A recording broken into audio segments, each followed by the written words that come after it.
Most people starting out in their Blender journey are massively overcomplicating almost every single part of the process when they could just simplify it and actually get onto making and working on the projects that they want to. And whether you've been doing Blender for a while or you're just getting started, there's a couple things that you need to know before you continue with your Blender journey that is going to help you not quit and actually stick with it so you can start creating the art that you want to make. So as I said, unfortunately, learning to model in Blender is really this simple. So firstly, tutorials. Everyone loves watching tutorials and over consuming them. Now, what is tutorials good for?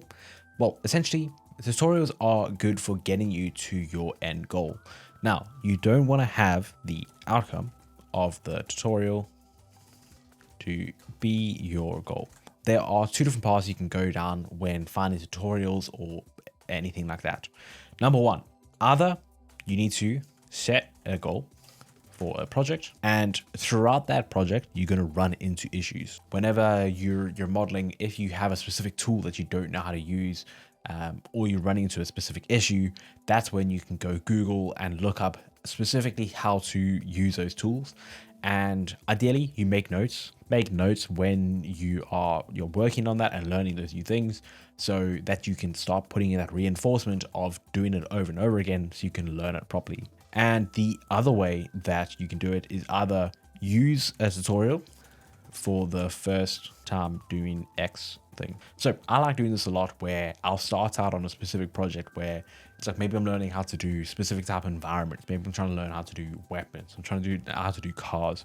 If I'm doing something like that, then it may be good to find one tutorial, follow it through the entire process. And now that I know that, I know the workflow for it, and I will know like a couple tips. But the most important part is the workflow. The workflow is one of the most important parts. Knowing kind of the whole process of it is going to give you a very clear idea. And this is where the second version is a lot more useful, is the workflow, because knowing like how to model inside of a software is quite important, but also knowing the whole workflow of how to do the specific thing you're trying to do is even more important. A very good example of this essentially is this guy called Maxay. I was specifically trying to learn how to do environments, and what I did is I started out with a specific environment. I can probably find it pretty quickly. This one right over here. So I followed this tutorial. It's 36 minutes. It's not even like real time, I think. It could be, but I followed this thing and it kind of got me into that workflow and figuring out how exactly someone would do something like this. And for most of the time else, like all the other stuff I did, I'd maybe find some of his videos and pick up specific tips and tricks, especially if I was going to do a very different type of environment. But for 80% of the ones I made from then on out, I could do it by myself because I now knew the workflow. I had a couple tips. And then when you run into a specific issue and you actually want to learn how to solve it, that's when you go start searching up and trying to learn how to solve those issues. So when you are doing this, you need to make sure that you are setting goals for specific projects and working on projects that you're actually interested in. This is how you fully learn how to learn Blender, because someone who just learns the software like I did when I started is going to be quite far behind the person who is just trying to make art. You can be very good at knowing every single tool, but they're not going to make you a better artist. They're just going to allow you to channel whatever you're trying to make. So that's why your number one priority needs to be setting a goal and working on projects that you're interested in. Okay, so now we know that you need to be working on a project. Now, the second thing is you need to just learn the basic modeling tools. Okay, so you really don't need to overcomplicate this. Essentially, like 80% of the tools that you need are literally down here on the left of your viewport, like extrude, inset, bevel, loop cut, NAF. No, I don't even use polybuild. I don't use spin, smooth, maybe, edge slide. Yeah, it's pretty useful. Shrink and fatten, shear, rip. Like this is going to get you quite far. And so I can list them out, but essentially learn these. And a lot of people will get, oh no, I need to learn all these hotkeys, it's going to spend too much time. You don't need to learn the hotkeys. If you're a person that likes learning hotkeys, then you can, but a lot of people will struggle with that, and that'll be a big reason why they don't actually stick to learning Blender. So the easiest way to solve this issue is, instead of using hotkeys, you can use quick favorites. So what I mean by that is you can see down the line here, we have all these tools. If I just right click, add the quick favorites, then I can press Q and you see the bevel will be here in my quick favorites. Any tool that you're working on, almost any function you're doing can be assigned to your quick favorites.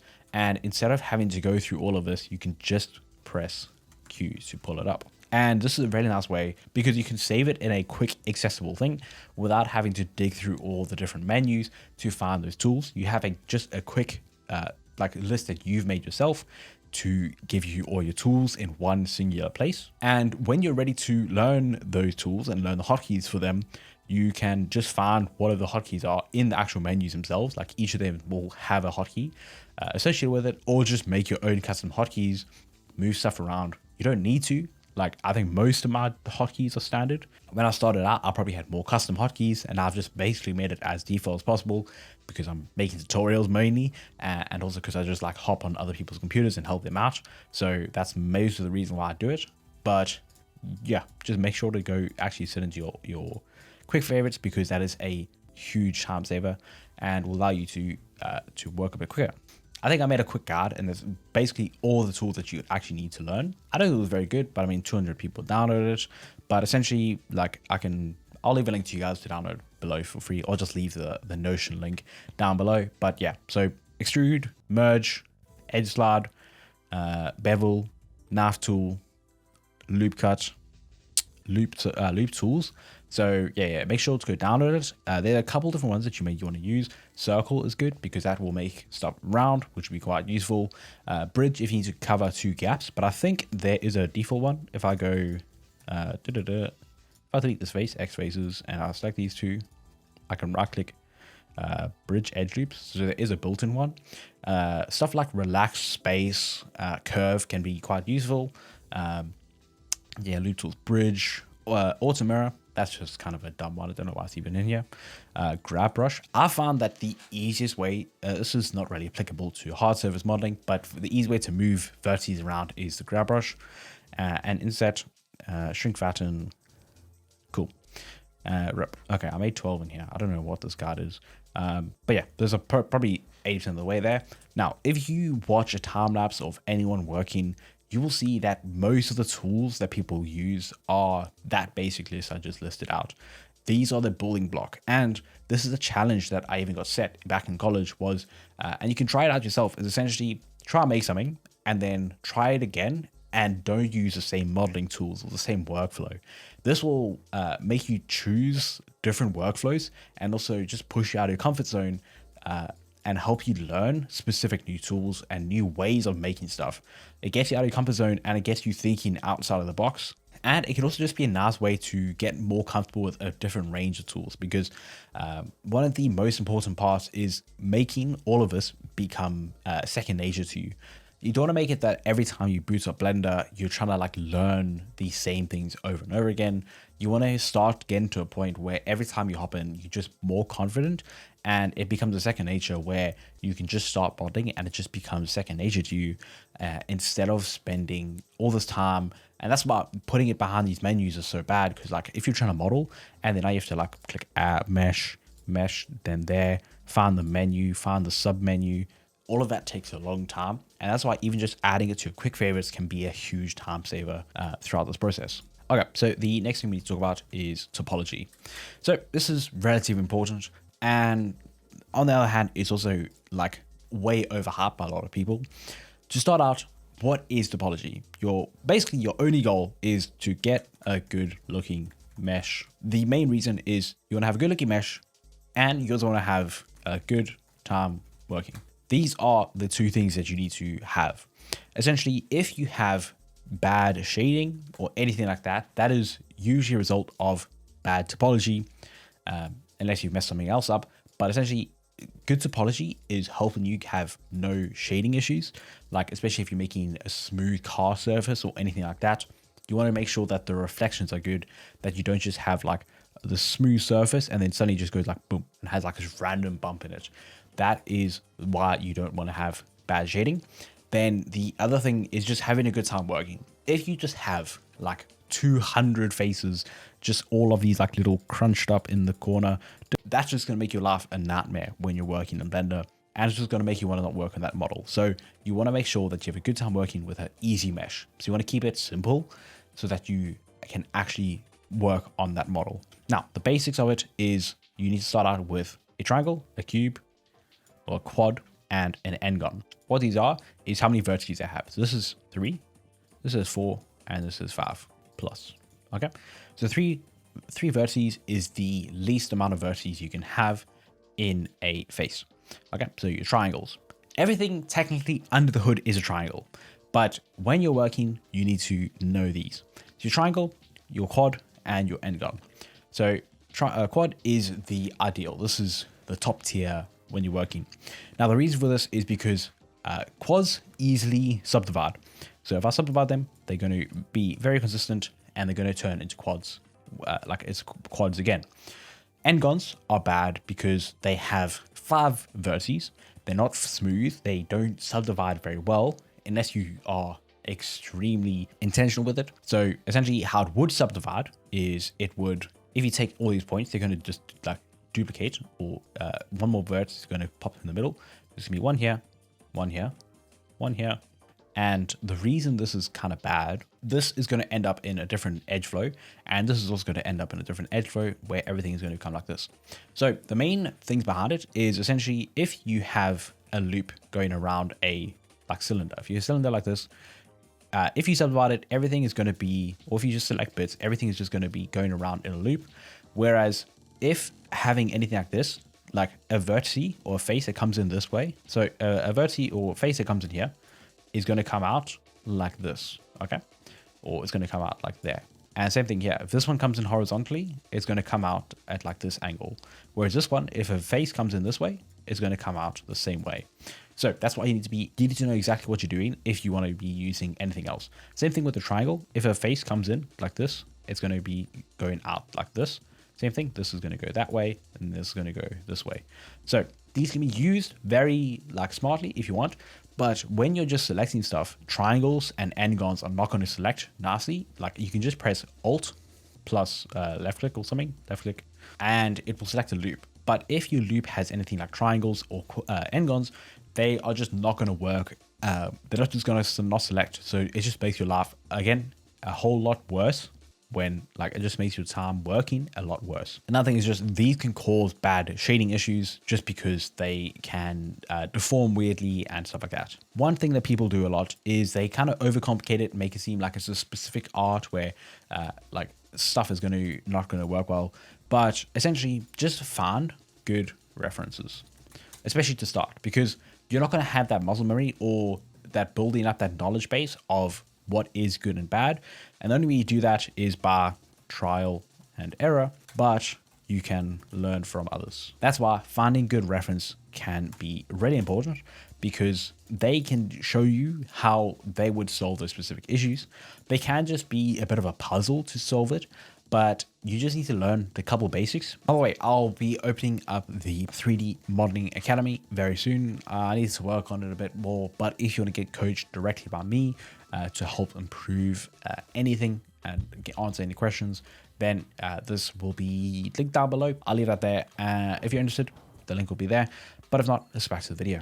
And there are a couple channels. I think the best one is Thomas Collin 3D, which is someone that you may get recommended quite often if you're in the space of hard surface modeling. But just learning through following tutorials, you'll see how people work and the different ways that people work, because some people will prefer specific things, some people prefer others, some people will like modeling with triangles, some people will be modeling with games. So it also matters what specific thing you're going for. And that actually leads me on to specific modeling workflows. Okay, so reason for this, you have about different ones. You have subdiv modeling, you have double subdiv modeling, and yes, they are different. You have booleans, you have a bunch of like add-ons. I'm not going to get into like hard ops and all of that stuff. You also have game ready. Okay, so this is a specific thing. I'll get into it, but to start out, subdiv. So if I take something like a cube like this and I add a subdivision modifier to it, if you're doing this, you have basically two ways of controlling the subdivision. So you can either take like bevels, so you can add a bevel like this. And if I put this before the subdivision, then you can see it's controlling it because the base underneath it is subdividing like this. And you can actually change it to 2 segments and then change the profile to 1. And then now you see this is the gap where you have vertice, vertice, vertice. Okay. Now, essentially the subdivision is trying to take like, I think it's 3, maybe a couple of points. So it actually matters if you have your extra ones like this, but it's trying to take these points and smooth between them. Okay. So if we have no bevel, it is taking like this point, this point, this point, and this point into the whole subdivision. So that is smoothing like this. Okay. That's how you get the whole sphere, because it's smoothing so much. But if we now add these points like right here, now it's kind of like, especially if you add like ones in the middle, it's going like this. This one is like keeping it there almost.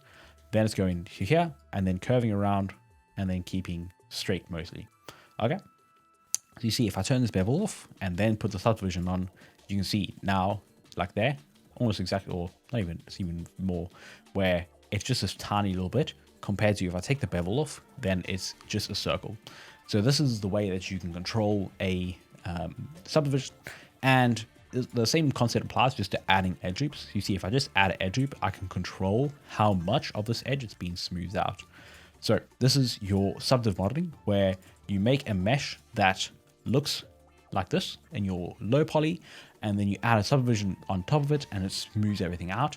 This is where quads are really important, because you need to have a clean mesh to smooth out. And that's where a lot of tricks come into to getting a clean result once you've added your subdivision onto it. Now, double subdiv, not double dubdiv, subdiv. Okay, so what is this? Essentially, double subdiv is if I take out a plane again, add a subdivision surface, and instead of having Catmull-Clark, which is the algorithm for how everything gets smooth, we change it to simple.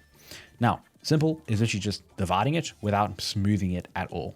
Now, the reason for this is if I take this and extrude out, and the reason we can use it is if I take this and start just using some simple modeling tools like this. If I add another subdivision surface and then drag it up, maybe even add 2 on both, you can see how now that I'm doing this, like we can create some cool looking like hard surface panels pretty easily throughout just using this process. Okay. Cool. So you see here how this looks pretty cool. Now it is locking you into a very specific look, because like this is something very specific, like where every single face you add is going to be harder, because again, this, if we look at the base below it and apply the subdivision, you can see it's literally just adding more edge loops, and that's going to control the edge. But one thing that's nice is it is non-destructive and it looks pretty cool. You can get a not similar, but a different result if you do the same bevel we were talking about. You could just work with a bevel on, and this can also just be controlled manually, either by using this angle limit method, or you could just control it manually using the bevel weight. You can select specific edges and do bevel weight to 1, and only that edge will be the one that gets this bevel. The rest of it will be smoothed out. So if I go weight, then you can see just this edge is sharp. Maybe I go grab these, and you see now this edge is sharp, and you can also have varying amounts where like now that I have this, I could drag it out quite far. And then like this one, I could select these and just give it like a tiny little bit, and then that gives me a sharp edge. And then something with a high value is going to give me a lot smoother of an edge. The reason for that being like this one has a gap of there to there. So it has quite a big gap, whereas something like this has a very small gap. Okay. So the smaller the gap, the like harder that edge is going to be with the subdivision surface on it. So that is your double subdiv. Now, booleans, you can basically go use one mesh, like whatever, and then use another mesh to cut into it. Now, the problem with this is essentially if I take something like a cylinder, drag this out. So if we have this many edges, and now I add a monkey like this. Now, say I wanted to imprint the face into this cylinder, and I wanted to use a boolean. I can go boolean into the Cezanne, hide that. And now if I apply this, you can see we have a bunch of edges and they need to go somewhere. And if you were to use this as a At a subdivision later, it's going to be a nightmare, because you see we have so many edges that are, or vertices that are just floating here, and you need to go through and manually go clean them up. It is a workflow that some people will use, and it can just be a specific tool that you use to get specific shapes you're working on. But this method needs to have a lot more precision with how you line up the amount of vertices that you're working with. Okay, hard ups. I'm not going to talk about that. That's a bunch of add-on stuff. I'm just talking more about actual proper modeling. Now, game ready. There are two different aspects to the whole game ready thing. Game ready can just be the final way you deliver your mesh. So game ready is usually going to be lower poly. It can have triangles because it's not going to be a mesh that you're like subdividing. And game engines are purely running on triangles anyway. But the other way this can be is the whole process of sculpting something, and then essentially you take a high poly mesh, you take a low poly mesh, and then you can bake the difference between those two. So if I have a cube like this again, as usual, if I have another one and it has like this, and it has just a slight amount of roundness, maybe scale up a tiny bit, then what we could do is we could bake the difference, and then this cube itself would have a smooth edge similar to this.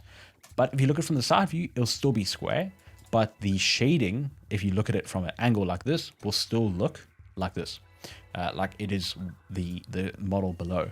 The reason for this is it's just telling the engine how to like render it. It can't actually change the silhouette, but it can add extra details. So what you can do is make your high poly, and then you bake the detail to low poly.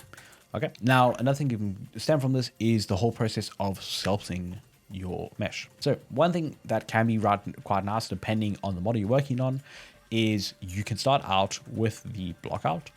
So you can model something really simple. Then you go on and sculpt details into this mesh. Or if you get close enough to the final result that you want, you can take that and use a multi-res modifier. And what you can do from there is essentially, it's the same as a subdivision, but it kind of preserves detail and you can sculpt on it.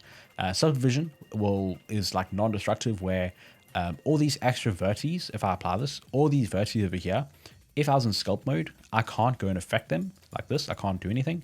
But if I got rid of this, went to sculpt mode and went Control 3, you can see I can now sculpt on this section of the mesh, even though it's not applied on the mesh. The mesh below it, like this, is still here, but I can sculpt on it because it's the multi-res, not the subdivision surface. But what that means is if you get close enough to final model, you can use the multi-res. Okay, so that's just another workflow if you want to stick with that. And then the overall process is you need to have good UVs, and then you can bake those details.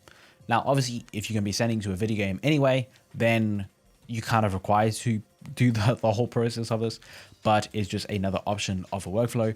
If you prefer making game ready assets and the whole process of texturing and baking all the details and doing stuff properly, then that can be a really good workflow. But overall, if you need to boil it back down to the absolute basics, 1, tutorials. Rather stick to a project that is testing your limit, or start out with the first tutorial, then go on your own, looking up stuff when you run into issues.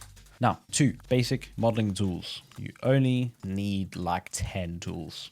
Like anything you can model is going to be modeled with most of these. I don't even know that many. And if you need to, save them to quick favorites. Now, number 3, topology. Keep it simple. You'll learn as you go along. But to start, use reference. Steal your from others. It's really not, it's not an artistic bit as much. Like the whole point of it is have good shading and have a model that's, you don't want to be in a model that is a pain to work with. And then workflow, you can stick to Subdiv or game dev. Game ready with sculpting is basically going to be majority of your workflows. You can also literally just model your low poly. Like you can do it twice. You can model your low poly, model your high poly, and then bake the difference. And this is going to be most of your workflows. And yeah, so there you go. That is basically all you need to know to get started and to stop overcomplicating the whole process. Cheers.